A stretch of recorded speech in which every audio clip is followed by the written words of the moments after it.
Alors bonjour, dans cette leçon nous allons relier la question du réseau d'acteurs que nous avons évoqué auparavant au développement du projet. Alors rappelez-vous, au début de cette session nous avons abordé la notion de viabilité du projet. Nous avons vu que la viabilité pouvait être définie comme la capacité à susciter l'intérêt des différents acteurs de notre environnement et surtout leur engagement dans le projet. Qui était une extension de la viabilité au sens de Tim Brown. Donc, nous avons marqué cette différence. Nous allons plus loin que Tim Brown sur cet aspect. Les acteurs s'engagent en faveur de la réussite du projet dans la mesure où celui-ci leur apporte de la valeur. Donc là encore, on avait défini ce que c'était que cet apport de valeur. Ça leur permet de faire des choses qu'ils ne pouvaient pas faire avant ou de les faire mieux. Et cette valeur peut être apportée évidemment directement ou indirectement. Cet engagement des acteurs se traduit par un apport de ressources au projet, tangibles ou intangibles, du temps, des ressources, des moyens humains, de l'information, de la légitimité, etc. etc. Et ces ressources, bien sûr, permettent en retour au projet de se développer. Et donc, avec ces ressources, le projet peut grandir et ces acteurs deviennent ce qu'on appelle des parties prenantes au projet. Encore une fois, non pas simplement des gens que l'on consulte ou que l'on essaye de mieux comprendre, mais en quelque sorte des acteurs du projet, alors à des titres divers, à des fonctions diverses, mais ils deviennent acteurs du projet.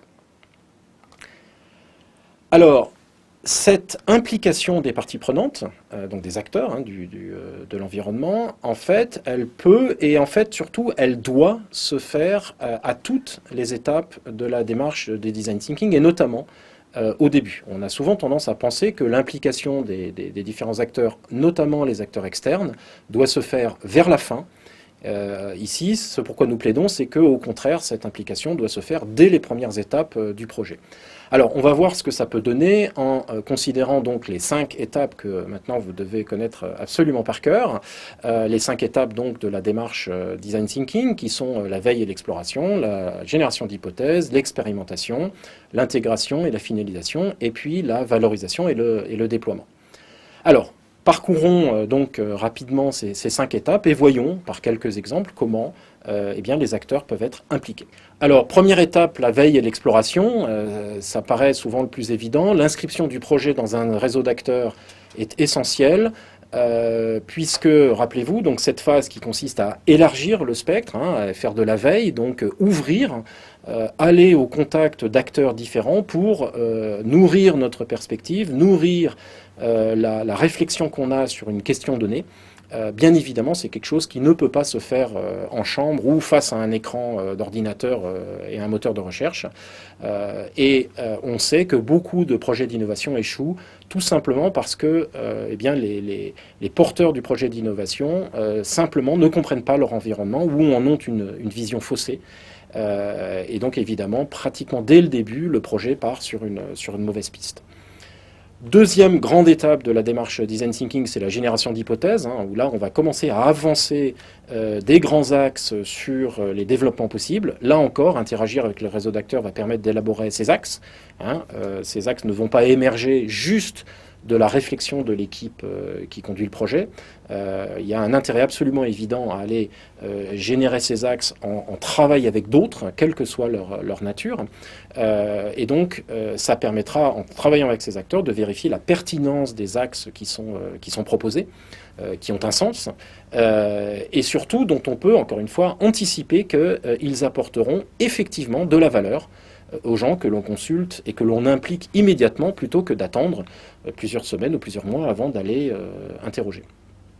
C'est souvent à ce stade qu'on va pouvoir obtenir les premiers vrais engagements, au sens qu'on a donné précédemment, c'est-à-dire au sens où l'un ou plusieurs des acteurs vont dire « Eh bien, cet axe m'intéresse, si vous poursuivez dans cet axe, eh bien, moi je suis prêt à faire, à vous aider pour ça ou à vous fournir telle ressource, à m'impliquer dans la réussite de cet axe. C'est un partenaire, par exemple, ou un premier client ou un distributeur pourra, dès cette étape, engager des ressources pour vous aider à aller dans l'axe qui est considéré. Et donc cet engagement sera à la fois une preuve de validité de votre choix, et déjà c'est extrêmement important, c'est pas juste quelqu'un qui va vous dire c'est intéressant, C'est quelqu'un qui va vous dire ça m'intéresse et je suis prêt à vous apporter tel type de ressources pour que ça réussisse. Donc c'est une preuve de la validité du choix et c'est aussi un moyen de réussir le développement si ce choix est fait. Alors, troisième phase, expérimentation, évaluation. Alors c'est souvent là qu'on a l'implication des réseaux d'acteurs la plus évidente. Hein. On va faire une expérimentation avec des clients potentiels. Et là, bien sûr, l'implication des acteurs va être absolument cruciale. Alors, c'est en grande partie avec eux qu'on va pouvoir valider les axes qui ont été choisis. Et également mieux comprendre ce réseau d'acteurs, en particulier au niveau de ce qu'on va appeler les utilisateurs, c'est-à-dire qu'on va pouvoir comprendre, par exemple, dans des projets complexes, qui sont ceux qui font le choix, qui sont les utilisateurs, qui sont les acheteurs, qui sont les payeurs, qui sont les prescripteurs, etc., etc. Et donc, être très tôt présent dans ce réseau va permettre à l'innovateur d'avoir une bien meilleure maîtrise de la manière dont, en fait, l'acte d'achat et d'utilisation et de prescription se déroule. Ce n'est qu'un exemple parmi d'autres de l'intérêt qu'il y a d'impliquer très tôt les acteurs. En l'occurrence ici, on va dire les acheteurs au sens large, mais on peut prendre le même exemple dans beaucoup d'autres domaines de fournisseurs, de prescripteurs ou de partenaires. La dimension expérimentation, elle est relativement familière. Il s'agit de conduire des tests, en quelque sorte, en environnement un petit peu contrôlé, avec des clients potentiels, des partenaires potentiels. Ce qui est important, encore une fois, à ce stade, c'est que l'expérimentation va pouvoir porter aussi bien sur des critères plutôt techniques, est-ce que la solution répond aux besoins tels qu'il a été compris, mais elle peut également porter sur des dimensions économiques, est-ce que le prix proposé a un sens, entre tel et tel prix, qu'est-ce que vous choisiriez, etc.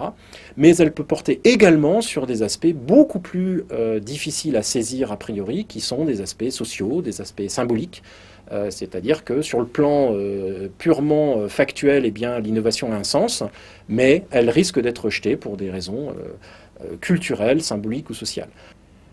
Intégration et finalisation, donc avant-dernière étape. Bien là encore, l'implication des acteurs est absolument cruciale. On passe donc du principe de la solution choisie à sa mise en œuvre. Alors, elle est souvent essentiellement technique. C'est donc ici très souvent que les partenaires seront plutôt industriels, scientifiques, qu'on va se poser la question de l'industrialisation, qui est évidemment cruciale. Alors, l'industrialisation, par exemple, alors on l'espère, aura été évidemment abordée très en amont, puisque un bon projet ne se pose pas la question de l'industrialisation uniquement au moment où il faut industrialiser, bien sûr. Et donc là encore, l'implication des acteurs impliqués ou concernés par cette industrialisation devra avoir pris place beaucoup plus tôt pour qu'à cette étape-là, eh bien, il puisse être déployé. Alors, c'est notamment typiquement le cas des sous-traitants éventuels, et donc on va pouvoir, par une implication beaucoup plus précoce, beaucoup plus en amont, passer d'une logique en quelque sorte de sous-traitance, c'est-à-dire je conçois le produit et ensuite je le transfère à mon sous-traitant, à une logique qu'on appelle de co-création, dans laquelle le sous-traitant va être donc impliqué très en amont dans cette conception et donc va être à jeu égal avec nous, partie prenante à la conception et donc derrière à l'industrialisation du produit. C'est ce qui s'est passé notamment dans le secteur automobile, où quelques grands acteurs du domaine des fournisseurs d'ensembliers de systèmes aux fabricants automobiles sont passés de preneurs d'ordre, d'exécutants en quelque sorte, à en quelque sorte proposeurs de solutions et ont ainsi remonté la chaîne de valeur.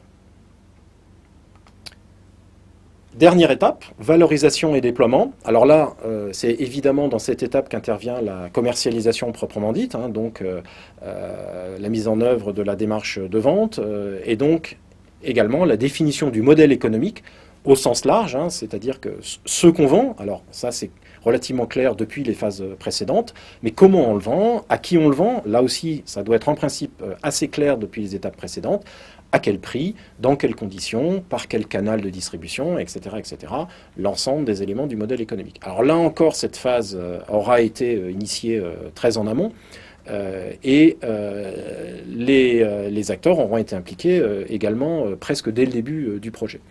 Les acteurs ici seront internes, le marketing, la force de vente, la logistique, mais ils seront également externes.